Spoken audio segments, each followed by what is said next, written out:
How to prune salvia.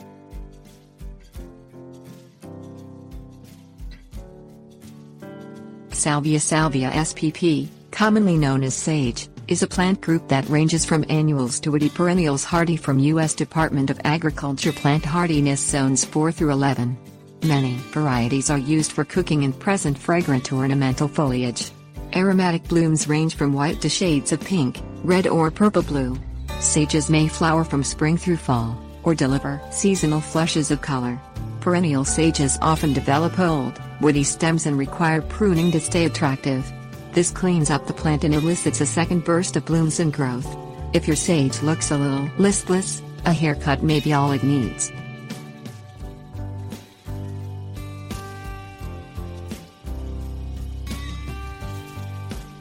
Things you will need: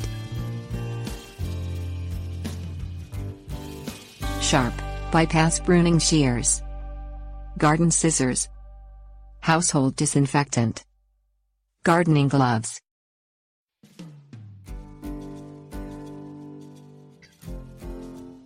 Step 1. Sterilize your pruning implements with household disinfectant before and after you prune your sage to prevent the spread of disease. Use sharp, bypass pruning shears for clean, healthy cuts on woody stems. Garden scissors shape up soft annual and perennial stems. Wear gloves to protect your hands.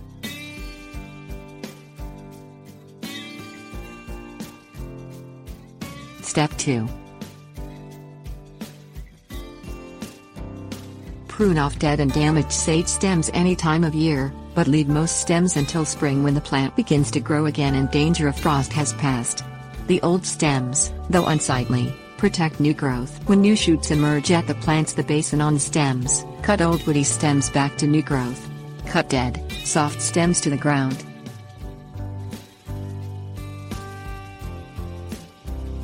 Step 3. Trim soft-stemmed perennial sages in the summer to encourage reblooming. Wait until after the first burst of blooms, then remove at least half of the plant.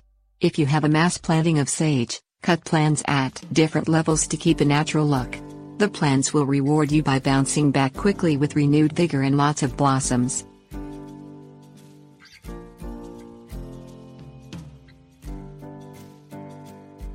Step 4.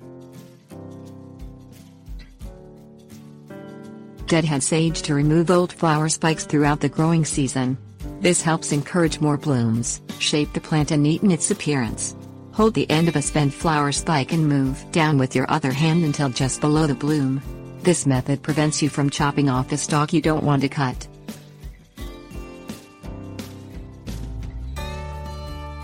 Step 5. Pick up all fallen leaves, spent flower heads and prune stems around your sage.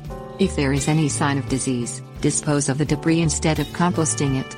This reduces the chances of fungal infections spreading. Always check for signs of pests, but sage has a few problems with insects.